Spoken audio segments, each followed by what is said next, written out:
Welcome to the Determined Mom Show, the only marketing podcast dedicated to guiding mom CEOs into tranquility, wealth, and multiplying those precious moments. Welcome to this episode of the Determined Mom Show. I have a very special guest, Deborah Davis, and she is a parenting coach. She's an award-winning author. She is a speaker. She has had her WITS personal trainer certification since 2014, and she is just amazing. She has multiple books. So welcome, Deborah. Tell us how many books you have. I have 4 of my own and 4 anthologies that I have been featured in. That's awesome. Yay. 8. Awesome. I love it. So welcome to the show. And today we're going to be talking about how to usher in 2021 the way you want it to be. So I'm super excited to have you here. And before we get started into the topic, I would love to ask you the question that I ask all of my guests. And that is, how did you get started kind of like working from home or being your own boss? Well, I was a career teacher. I taught 27 years. I'm a high school, middle school person. Mm-hmm. And I love teaching. So I didn't leave because of that. I loved the kids. I loved the teaching. But I had started writing because I'd gotten sick with Lyme disease, which had put me on the couch and I had to stop teaching in the middle there. Yeah. And once I did that, I was bitten by the writing bug. So I started writing during the summers, because anybody who's a teacher knows if you're teaching, that's all you can do. You can't do anything else. So I would write during the summers, and all of a sudden I realized I had 2 manuscripts. So I thought, I'm going to go be a writer. So I stopped teaching and jumped in with both feet here. And then everything just kind of morphed, because about 5 minutes after I left teaching, I missed it. I missed the energy. I mean, if you think about it, I'd been in school since I was 4. And now it was just me and my husband and my computer. So he's great, but he's not the energy of 20 kids in a classroom. Yeah. So I wanted to go back to connecting with people. And that led me to doing parent coaching, because basically that's what I had been doing all those years where I'd been teaching. You know, the parents would come and see me already upset about something behavioral or academic that was going on with their kids. Mm-hmm. And I had to figure out a way to make the angry parent and the defensive child talk to each other, because if they weren't communicating, then whatever we discussed in the meeting was going to fall on somebody's deaf ears, either one, right? Yeah. So I figured out all these different techniques to kind of bring them together, just trying to solve the individual situations I found myself in. But over the years, I had developed this arsenal of techniques and strategies, and people would walk in and I'd listen to them for a minute and I'd go, let's try this. And it would work. And so back then, I don't want to date myself here, but back then it didn't have a name, and now we call it parent coaching. Mm-hmm. So that's what I'm doing now, to work with parents and kids. And I just had a book come out called How to Keep Your Daughter from Slamming the Door. So when people don't have time to sit and talk with me, there's all those techniques and strategies in that book. That's awesome. That's so cool. And it's kind of interesting. So how old was your daughter during that whole process? I'm kind of curious about that timeline. So I started teaching. She was born when I was about my 10th year of teaching, mm-hmm. which she freaked me out because I was used to being with high school and middle school kids. I'm like, This little thing doesn't understand my jokes.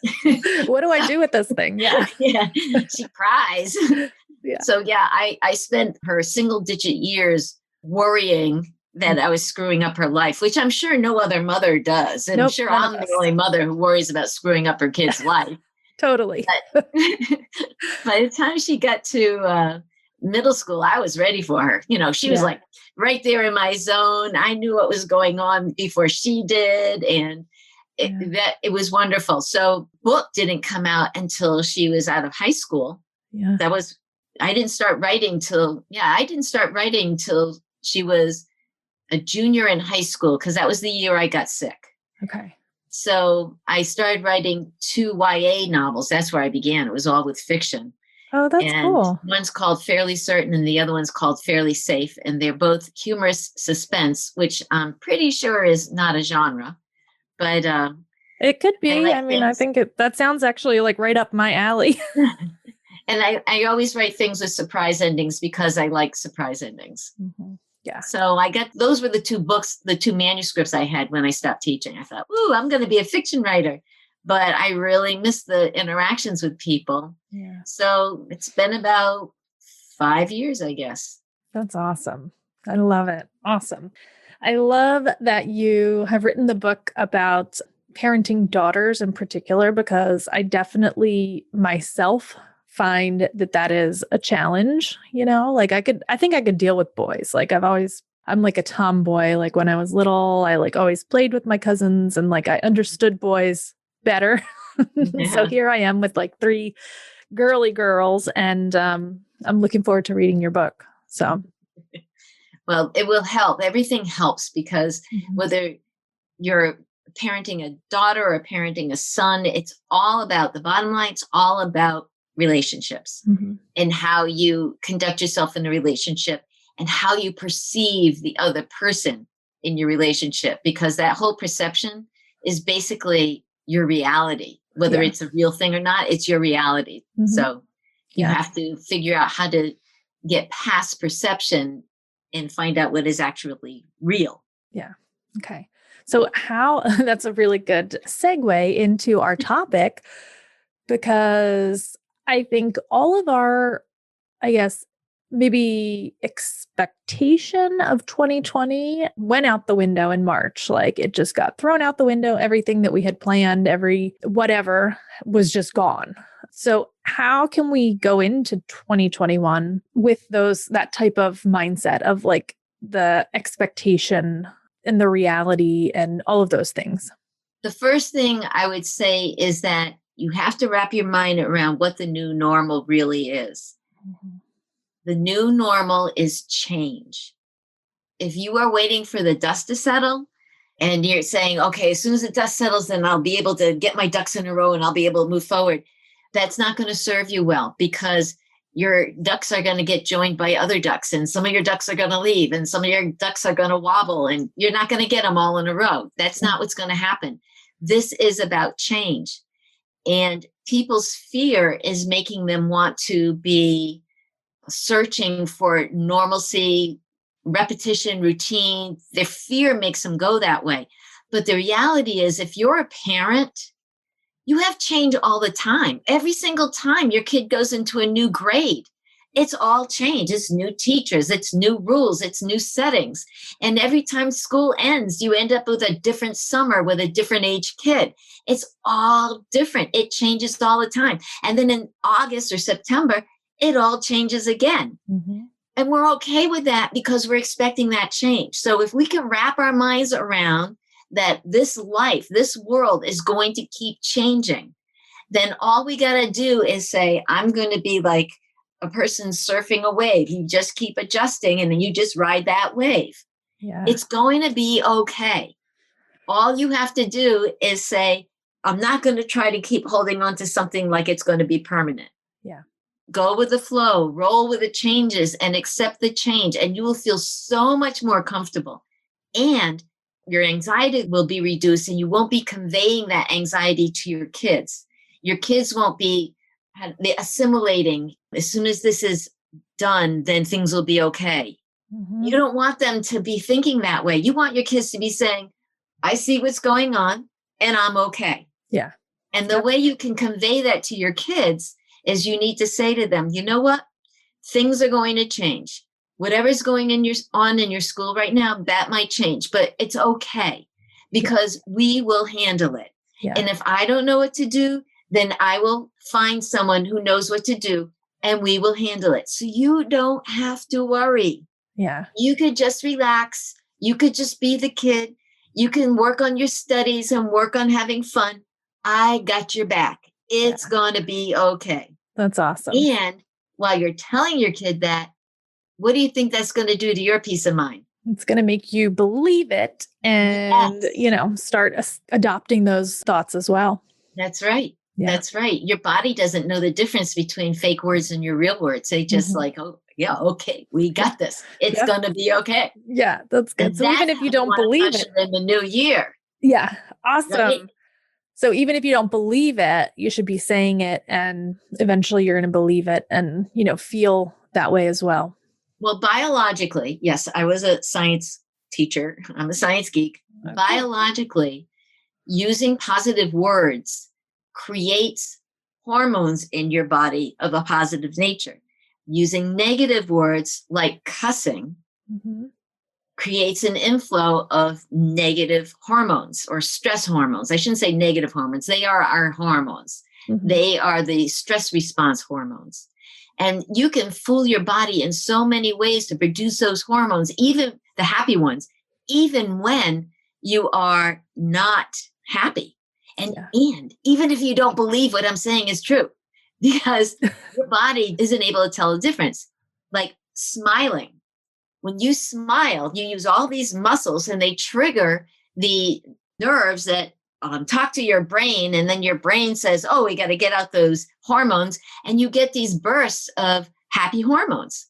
Yeah. Well, if you fake smile right now, everybody who's listening to this, just make a grin. Just a grin, right? You feel it in your gut. There's just this little teeny little ripple. And if you smile again, you'll feel it again. See?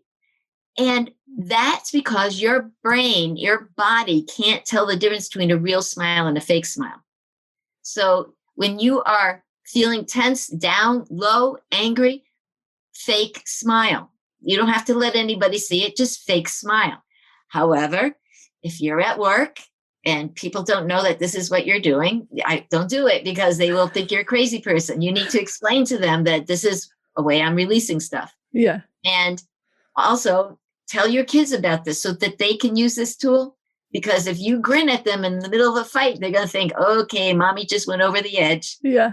So you got to warn people that that's what you're going to do. Yeah, that's a good idea. And that could be a technique in itself. No, I'm just kidding. It's definitely a technique. It definitely is. In my book, How to Get Your Happy On, there's a whole slew of techniques in there. And the fake smile is one of them. Oh, that's so cool. Another one is, okay, so this is going to sound so weird, but if you just roll your eyes upward, keeping your face straight, but just roll your eyes upward just for a second, like you're looking at the sky, that gives you that same little pleasant ripple in your stomach. And the other one is if you take a deep breath and exhale it quickly, like you're imitating relief, like you're imitating relief, that also is a positive hormone producer. And that's also something that they do in yoga. Yeah. Okay. Now, put those three together. Rolling your eyes, heaving a sigh, and a sarcastic smile. And what do you have? A huge release of anxiety and stress. Yeah. Exactly. Also, a huge button pusher for moms when their kids do that. Mm-hmm. The thing is, when a kid rolls their eyes, they're not thinking anything. They are creating a happy hormone release. Mm-hmm. When they heave a sigh, like, they are creating a happy hormone release. And when they grin at you like, okay, like they're being sarcastic, they are creating a happy hormone release. We, as the receiver of their happy hormone releases, perceive that as disrespect and being thwarted, our authorities being thwarted.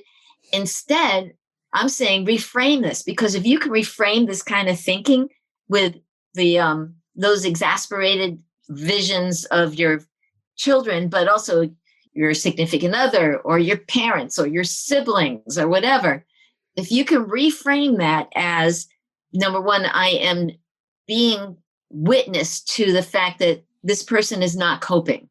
Yeah. This is not something they're doing to me. This is something that's happening to them. So that should help you get on their side and not feel like they're directing it towards you. Yeah. And number two, if you understand that that's what's going on, especially with your kids, say to them, do that again. Roll your eyes, heave a sigh, and make a face. Wow. Do it again. Just do it again. Right? Mm-hmm. You feel better? Because I feel better seeing you do that. I'm going to do it too. right? Yeah. And then it will have interrupted the negative escalation that was going on with something that creates happy hormones in both of you. Yeah. That's So awesome. you don't feel attacked, they don't feel attacked. And now you can say, I see that you are really stressed. I see that you're having difficulty. Why don't you and I fix this problem together? That will help so much with your kids. That's awesome. It sounds like a diffusing technique, kind of like to when you're both feeling that like on edge kind of feeling of like, oh my goodness, they don't get it. Like, I don't understand why I don't get it. And then using that can just kind of take the edge off of things. Exactly. Mhm. Exactly. And once you de-escalate things, everything opens back up. Yeah. And if you're in a room with somebody who tends to be irritable, or they push your buttons or you push their buttons, instead of facing them, sit next to them so you're shoulder to shoulder. Their negative energy won't be coming right at you. Mhm. And it'll be much easier for you guys to talk and share and, unpack whatever's going on. That's a good tip too. I didn't think about that. I'm an empath, so I feel all the energy Yes. of everyone all the time. And it's Yeah. Sit next to them and let Okay. it blast in the parallel direction and not at you. Yeah. Sit next to them. Okay. I've got family members who are very intense. It's like a really fat laser beam of energy that they shoot at you when they're feeling emotional. Yeah. And if I sit next to them, it's like I'm just dodging away from that beam. They're feeling closer to me. And, how they go, phew, glad that I dodged that one. That's funny. So now if we ever are at an event together and you sit next to me, I'll know. I love it. Awesome. So, what are some other things that we can do to make 2021 a little easier or less, stressful, make ourselves happier in 2021? I know you said just embracing change and riding that wave, but are there any other tips or things that you have to share with us? Do I have tips? Mm-hmm. Oh, yes. This is like throwing gasoline on a fire. I have so much to share. Good. The first thing is that create a positive memory right at the beginning. One of the things that my husband and I always did was on New Year's Eve, we would sit down together and we'd videotape. Back then, we videotaped with tapes. For as long as the tape would go, we would talk about our relationship and who we were and how the year had treated us. And then we'd videotape our daughter and she'd play a song on her piano and talk about her best friends and her teachers. And these were beautiful records that we have of her growing up and of us growing up. We were growing, maturing young parents. And she, as a young adult, never knew us at that stage. Yeah. So this gives her a way to relate to who we were at the time that she is now. Yeah. That's like so if cool. we had been colleagues in the same cohort. So creating a nice memory like that and planning on stacking them so you've got them for the future. And you're sitting there giggling, going, your daughter's making some kind of weird thing and we're going to show this to your boy when he wants to date you. Yeah. Yeah. So it's just a nice way to start the year. I love that idea. Since we just finished a year, it's also a nice way to finish a year. Mm-hmm. But the other thing I'm going to talk about is the big deal that, what January brings, New Year's resolutions. And that feeling of, I'm going to start, things are going to be new, things are going to be better, which, by the way, is what every kid thinks when they're starting school. Yeah. And this time I'm going to do it right. Right. Yeah. And then 3 weeks, typically 3 to 4 weeks later, somewhere along the line, you realize that you're not doing that stuff and you start self-chastising and you feel down about yourself and kind of do punishing things that you wouldn't do to your child. You wouldn't say to him, you said you were going to be a better person and it's February and you're not. What's going on with you? Yeah. Right? Well, then we shouldn't be doing that to ourselves either. Yeah. Right? So I'm all for creating resolutions.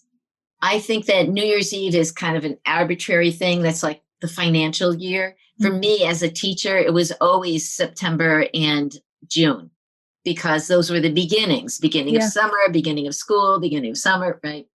Okay, so I would pick some time to make a resolution that something's actually going to change. So go ahead and do it in January because that's what we do traditionally. Yeah. But think about doing them again on the first day of spring, right? There's another change going on there. And do another one the first day of summer or the end of school. I mean, pick the ones that are significant to your life. Yeah.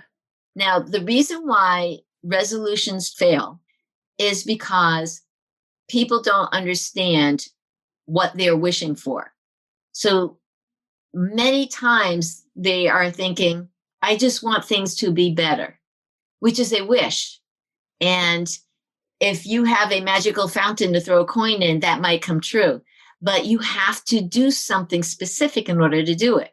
So you may have heard of SMART goals. I learned about SMART goals in school because we were doing them with our kids, we were doing them with our lesson plans. Mm-hmm. And the SMART goal means that, and they are great. I'm not saying they're not great. They are great, but they have a limit, which I'll address in a second. But I just want to go over what SMART goals are in case people aren't familiar with them. Yeah. It's an acronym, which of course, every time I have to do an acronym, I can't remember what it is. But the S is for being specific. So you want to talk about something specific, which means narrowing it down from I want things to be better to finding something specific that you want to work on. And then SMART, SM. So M means measurable. So you want to have something that you can actually say, if I achieve this goal, this is what I will see. This is what the difference will be. Better is not measurable. Yeah. Better is subjective, right? Yep. Better may be my nails are growing because I'm not biting them. Better might be my waistline is smaller. Better might be I'm sleeping through the night. It has to be something that is measurable. Yeah. SMA, and it has to be achievable. So if you are going to create a goal, then you need to have a plan of how you are going to achieve that goal. And if you don't have a plan for how you're going to achieve the goal, then most likely it's going to fall through because you're just hoping it's going to work out.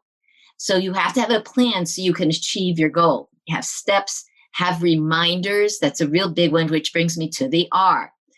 This is not what everybody else uses for the R, but for me, for the R, they use the word relevant. I'm sorry. If it's a goal, it's relevant. So I don't like that word. I like the word reminders.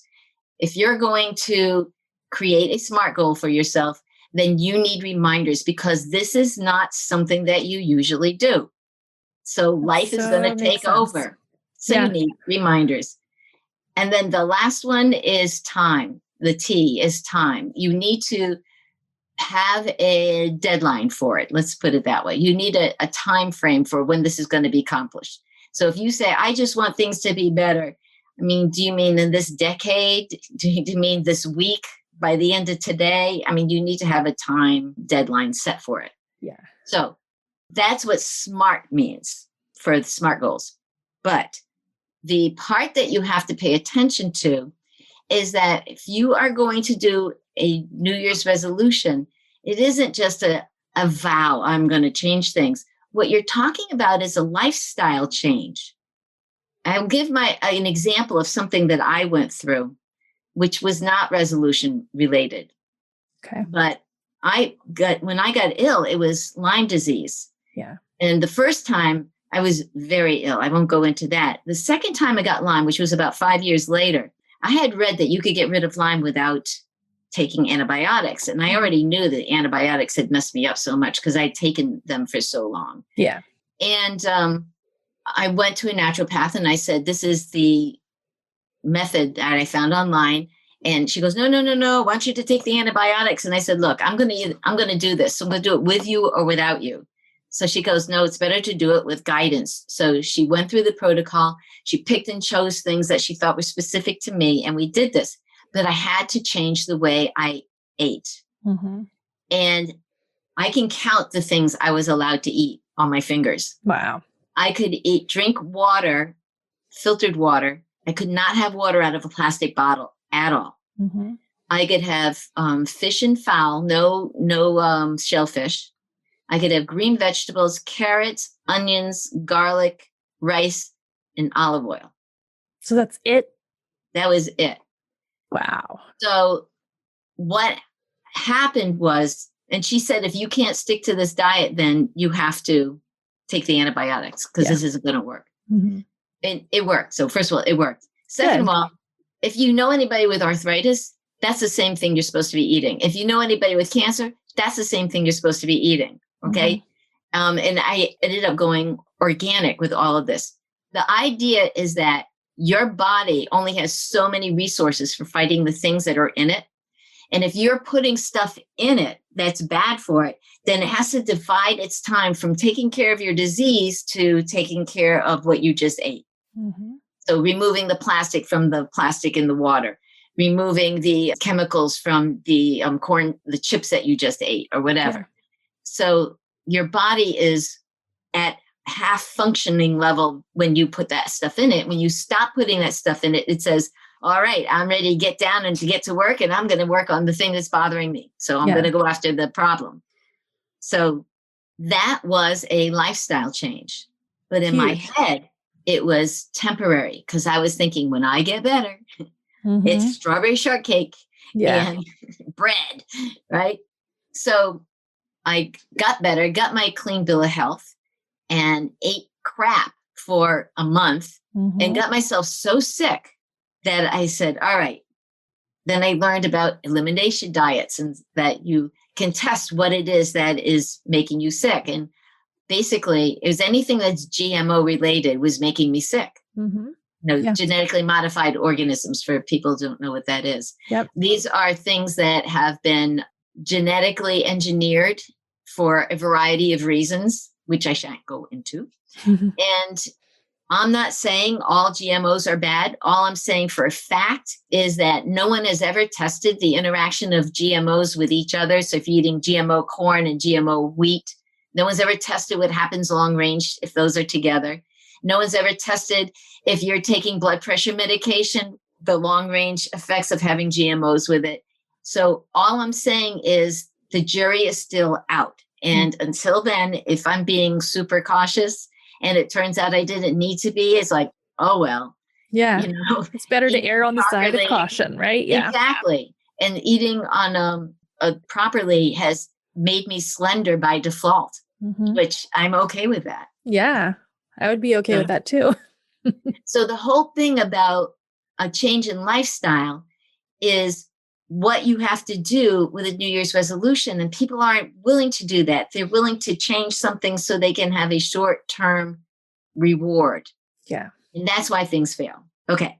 So I'm going to give you one more example. Yeah. This is about using reusable shopping bags.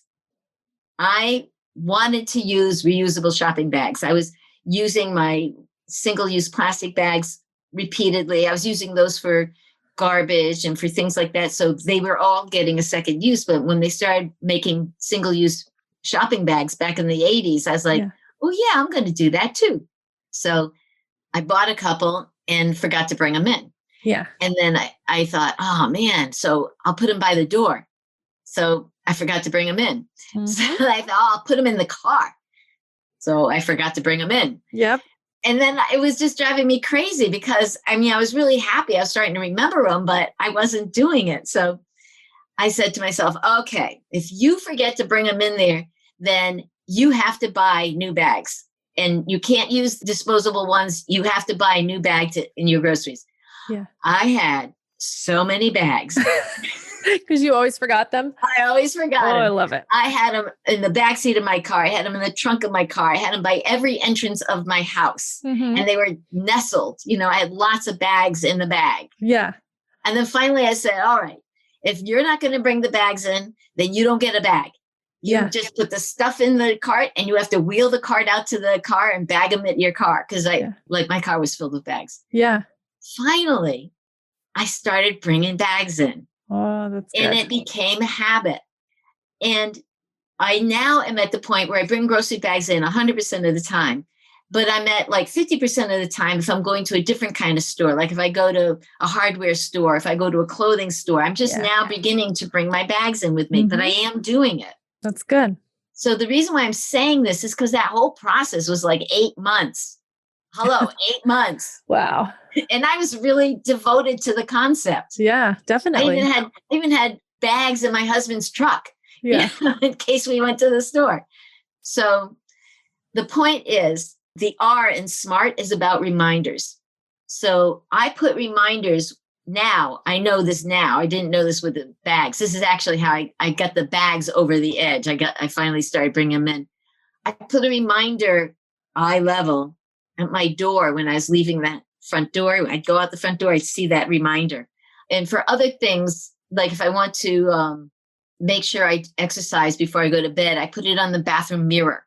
Oh, So I put it to places I usually go. Mm-hmm. The refrigerator is a great place for a reminder, and not a don't eat reminder. I mean, I put like if you have to go get blood work done or something, you need to fast. Yeah. I put a reminder up like that, but anything else is judgy. So I don't put anything like that up on the refrigerator. Yeah, that makes sense. But the other thing about posting reminders is you need to post them and move them around, because if you put it in one place, they will become part of the background and you won't notice them anymore. Yeah. But reminders are the way that I got it. I actually put a reminder on my visor about the bags. Oh, so that's so cool. Flip up my visor, it would say bags. I was like, yeah. Yes, bags. Go me. Yeah. I would have to put it like on my steering wheel, like, so then that way when I got out of the car, like, yeah. Yes. Mm-hmm. Yeah. Put it in the middle of your steering wheel. Don't put it on the outside. Yeah. Or on your dashboard on the other side of the steering wheel. On your kid's forehead. No, that won't work. It wouldn't stick. It wouldn't stick. And they'd probably eat it. Anyway. Yeah. So the point is, we're Americans. So we have this thing about instant gratification. Mm-hmm. And that's how we view our New Year's resolutions. Yeah. So if we get off that kick and say, this is something I really need to change. I need to clean up my diet because my kids are eating what I'm eating, and I don't want them to be feeling this way when they're this age. Mm-hmm. Or if it's, I've been depressed, I need to perk myself up. I need to do the things that need to be done in order to raise my energy level. Yeah. I need to step away from the negative people in my life. I need, whatever it is that you want to do to change your life, create a SMART goal for it. Make sure it's something small. And then be prepared to remind yourself. And then be accepting that you're going to start and stop and start and stop and start and stop and start and stop. It's okay, because it turns out that when you stop and you're thinking about it during that time, oh, I should be doing this, oh, I should be doing this, until you start again, that's all part of the process of making it a habit. I mean, you don't have to sit there and go, yeah, I got to put up sticky notes so I'll remember to brush my teeth. Yeah. No, you brush your teeth. Why? Because your mom did it with you over and over and over when you were a kid. Yep. And then it just became your habit. Mm-hmm. So the purpose of setting New Year's resolutions is to create a habit. And a habit is something you do without thinking. I bring my bags into the grocery store without thinking now. Yeah. I just automatically reach for it. And that's where you want to be, because then it is part of your lifestyle. It's what you do and who you are. Yeah, that makes so much sense. Back in the day, when I was a kid, there was all this stuff about create a new habit in 7 days. Mm-hmm. Yeah, I don't think so. Yeah. Is that impossible? No, it's not impossible, but that's just not the way your life changes. Yeah. It would work maybe for something deadly or horrible. I mean, like with my changing my food for the Lyme disease, mm-hmm. I did that in 1 week. I walked around angry for about a week and a half because of the lack of sugar, because that's one of the sugar withdrawal symptoms is anger.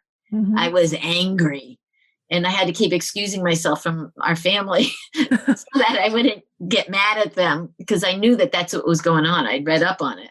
Yeah. But when I try to make sure I live that way 100% regularly, no, you slide back and forth. Yeah. That's so cool.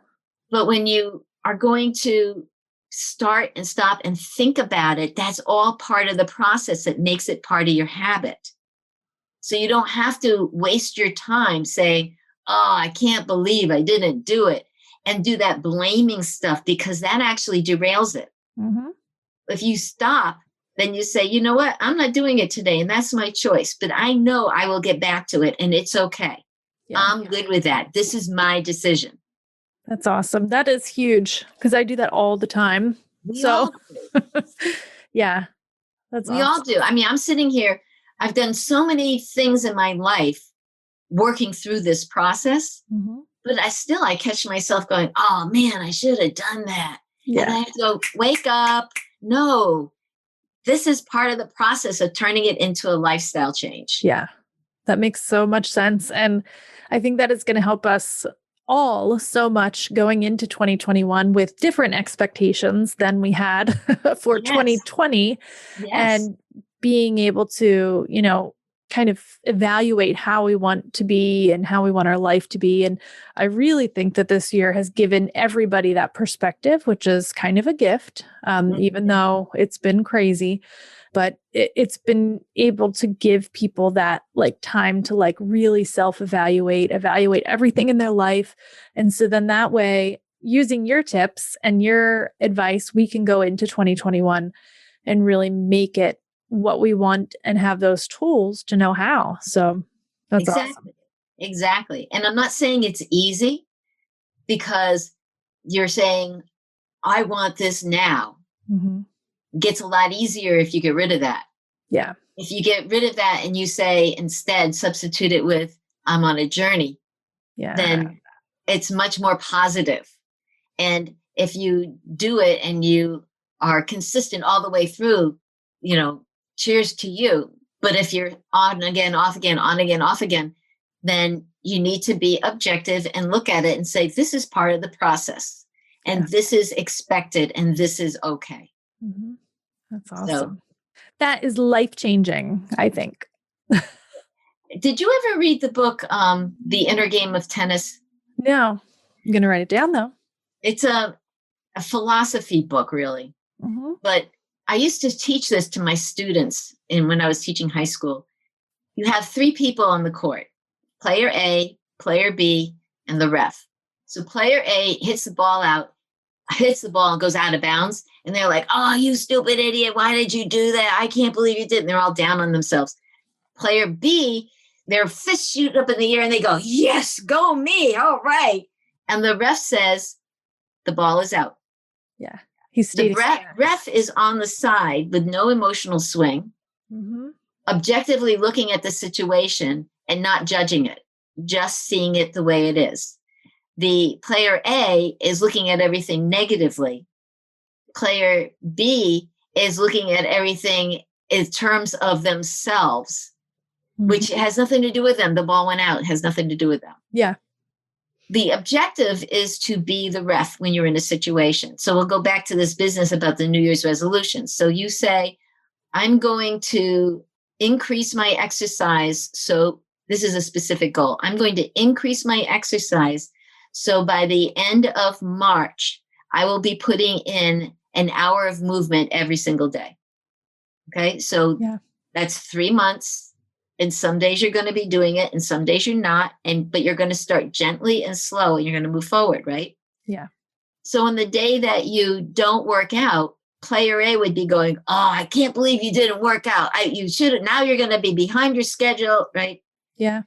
And on the days where you do work out, player B is going, yes, go me. I'm wonderful, right? But the whole time you should be the ref.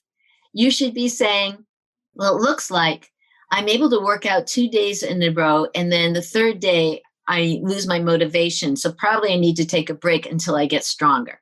So I'll go 2 days and then 1 day and then 2 days and 1 day. And maybe what I'll do is instead of doing a half hour each day, I will do 20 minutes each day. That I'll be able to do that 3 days in a row or 4 days in a row. Right. Yeah.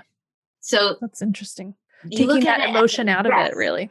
Yeah. Exactly. You look at it objectively. And it saves you so much anxiety. And plus, why would we be punishing ourselves in the first place? We're supposed to be our best friends and our own advocates. And if we go through this self-chastising and self-punishing thing, that's what we're teaching our children to do.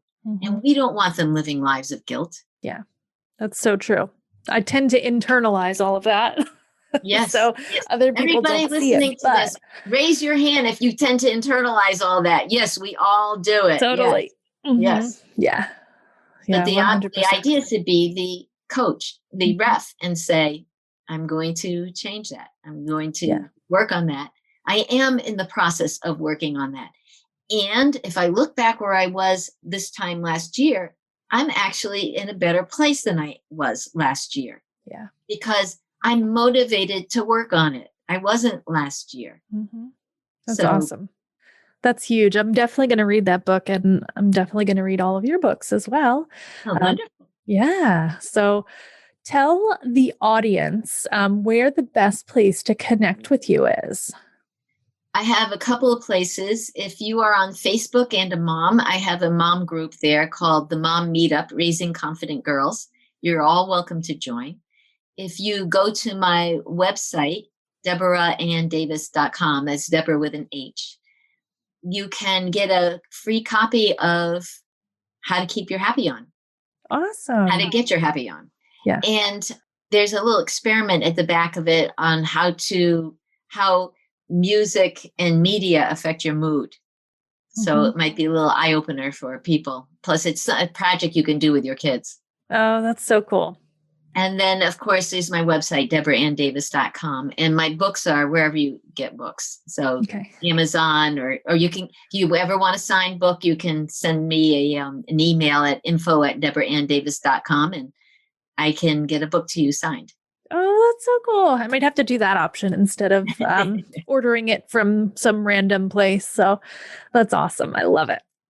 Well, thank you so much. This has been such a wonderful episode, and the insights that you've given us, even like the facial techniques and all of those things. I mean, it can definitely be life-changing. I struggle with anxiety all the time. So I think I'm going to start implementing a lot of the things that you've given us just in this one little tiny podcast episode. And I'm going to start reading all your books so I can use the rest of the tools that you have and hopefully reduce my anxiety. So, well, I will have one more thing to say, is that if you do any one of these techniques, the added bonus is this little feeling of empowerment, because for that moment, you took control and you drove the truck. You decided what direction you were going in. Yeah. So those things are chemical releasers, and your body looks for that positive feeling again. And that's what helps you start your habit. That's awesome. Yeah, I need those habits for sure. We all do. 100%. Everybody does. Yep. Yeah. And especially probably us mothers that are doing the mothering and the businessing and all of those things. And taking care of everybody else except ourselves. Yeah. Yeah. Well, thank you so much, Deborah, for being here and sharing all of your wisdom and expertise with us. If you would like to get in touch with Deborah, just go to her website, and all of her links are going to be in the show notes, so you won't have trouble finding it. And also the link to grab her free book will be in there as well. So thank you so much, Deborah. You're welcome. And may I just say, I hope everybody, when you look back on 2021, that you can say, this was my best year ever so far. Yeah, I love it. This episode of the Determined Mom Show is brought to you by the free Facebook group, Mastering Google My Business to Increase Your Revenue.